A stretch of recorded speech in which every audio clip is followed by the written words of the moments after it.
لحن الله الله أشاء وسلام شعور الكفر قد اجتمعت كي تهزز ملالا تهز ملالا والقدس قد اجتمعت كي تهز ملالا تهز ملالا جهاد شهادة جهاد شهادة جهاد شهادة أي مجاهد الأقصى جهاد ما حيران Bismillahirrahmanirrahim. Hazırladıkları hendekleri tutturulmuş ateşle doldurarak çevresinde oturup inanmış kimselere dinlerinden dönmeleri için yaptıkları işkenceleri seyredenlerin canı çıksın. Bu inkarcıların inananlara kızmaları onların sadece göklerin ve yerin hükümranlığı kendisinin bulunan övülmeye layık ve güçlü olan Allah'a inanmış olmalarındandır. Her şeye Allah şahittir.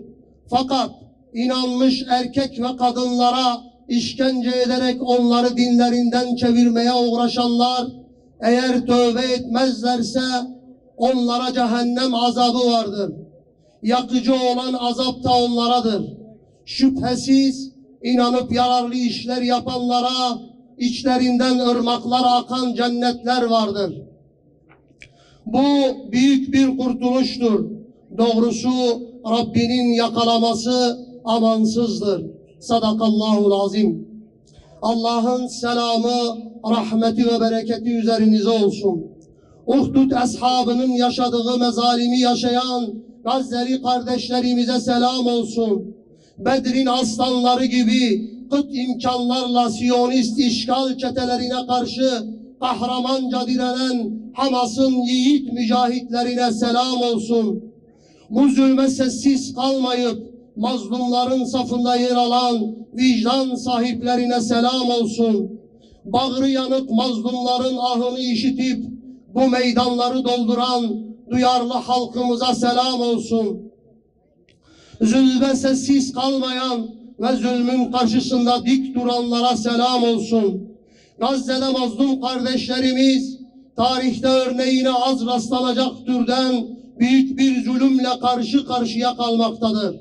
Siyonistler yapmış oldukları bu zulmü güçlü olduklarından dolayı değil, Müslümanların zayıf olmasından dolayı da değil, ümmetin ihtilaf ve ayrılıklarından dolayı yapmaktadır. Hamas'ın karşısında ağır hazimet yaşayan işgal rejimi 7 Ekim'den bu yana Gazze'de savunmasız Filistin halkına, sivillere, çocuklara ve kadınlara yönelik 3000'den fazla katliam saldırısı gerçekleştirdi. Terör rejimi İsrail'in barbarca saldırılarında 14.000'i çocuk ve 9.000'i kadın olmak üzere 30.000'in üzerinde Filistinli kardeşimiz şehit edildi. Siyonist vahşetin mağduru 73.000 kardeşimiz ise yaralandı. 10 binlerce masum, savunmasız, sivil insan halen enkaz altında ve kayıp durumda kalmış. Bir türlü yakınları tarafından naaşlarına bile ulaşılamamaktadır. Bu vahşetin durdurulmasına yönelik kınama mesajları artık işe yaramamaktadır. Gerçekten Siyonist soykırımı durdurmak istiyorsanız en başta Siyonistlerle yapmış olduğunuz askeri, diplomatik ve ticari ilişkilerinizi durdurunuz. Siyonistlere gıda ve malzeme göndererek ellerinizi mazlumların kanlarına bulaştırmaktan vazgeçiniz. Gazze'de temel insani gıdalar arasında yer alan un, pirinç ve tahıl yanı sıra halkın yemek zorunda kaldığı hayvan yemleri de tükendi. Artık sözün bittiği yerdeyiz. Gazze'de 2 milyon insan Siyonistlerin aç bırakma politikası sonucu ölüme terk edilmiş durumdadır. Gazze'de kadın, çocuk, yaşlı, genç binlerce insan açlıktan ve kıtlıktan dolayı ölüme terk edilmiş durumdadır. Gazze'de açlıktan dolayı 14 günlük bebeklerden tutun da 10 yaşındaki çocuklara varıncaya kadar büyük bir zulüm yaşanmaktadır. Terör rejimi Filistinli kardeşlerimize karşı uluslararası hukuku ihlal edecek binlerce savaş suçu işlemektedir. İnsani yardımların Gazze'ye girişini engelleyen işgal rejimi çocuklarına ve ailelerine yiyecek arayan binlerce masumu katletmektedir. Tüm dünyanın gözleri önünde yaşanan zulme sessiz kalmak büyük bir utanç olarak tarihin karanlık sayfalarında yerini almaktadır. Siyonist çetelere gıda başta olmak üzere silah üretiminde kullanacağı her türlü malzemeyi satmak en az bu soykırıma ortak olmak kadar büyük bir vahşiliktir. Büyük bir canavarlıktır, büyük bir alçaklıktır. Bu yaşanan soykırım ve mezalimi durdurmanın yolu bir terör örgütü gibi davranan Siyonist İsrail'e anlayacağı dilden karşılık vermekle olur. İçimizi yakan zulüm ve insani krize gücü yettiği halde seyirci kalanları Allah'a havale ediyoruz. Uluslararası vicdan ve kamuoyundan talebimiz şudur: İslam İşbirliği Teşkilatı Salı günü toplantısında insani ve tıbbi yardımların sağlanması, su ve elektrik temini, acil yardım için insani koridorların açılması kararını aldı. Söz konusu kararın salt okunmuş bir bildiri olmaktan çıkarılarak Siyonist işgal rejime baskı uygulayacak şekilde fiili adımlara dönüştürülmelidir. Örgüte ve üye devletlere nihai bildiride belirtilen tutumları işgal rejimine, Filistin halkına karşı saldırganlığını ve barbarca savaşını durdurması için baskı uygulayacak fiili adımlara dönüştürme kararının uygulanması için somut adımların atılması çağrısında bulunuyoruz.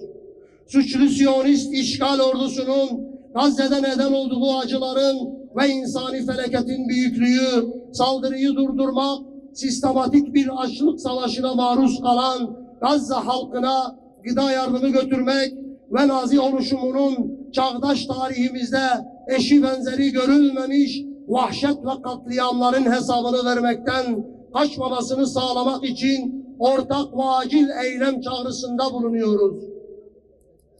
Bildiride alınan karar ile Siyonist işgalcilerin Filistin halkını topraklarından sürmeye yönelik her türlü girişim reddedildiği belirtilirken söz konusu kararın bir an önce uygulanmasına yönelik somut adımlar atılmalıdır. Siyonist suçluların uluslararası adalete teslim edilmesi için üstün bir çaba ve girişimde bulunan Güney Afrika, Komorlar, Cibuti, Bolivya, Bangladeş, Venezuela, Şili ve Meksika'ya teşekkürlerimizi arz ediyoruz.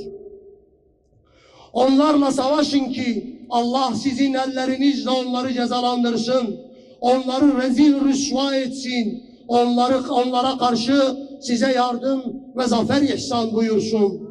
Baskı ve zulüm altında inleyen mümin toplulukların gönüllerini ferahlatsın. Sadakallahul azim. Peygamber sevdalıları olarak bir kez daha en yüksek sesle haykırıyoruz ve diyoruz ki Filistin'in ve Mescid-i Aksa'nın özgürlüğüne giden her meşru eylemin yanındayız ve destekçisiyiz. Canımızla, kanımızla, malımızla ve evladı iyalimizle ilk kıblemiz Mescid-i Aksa'nın ve Müslüman kardeşlerimizin yanındayız. Bu yolda üzerimize düşen her türlü fedakarlığı yapmaya hazırız. Ölümler,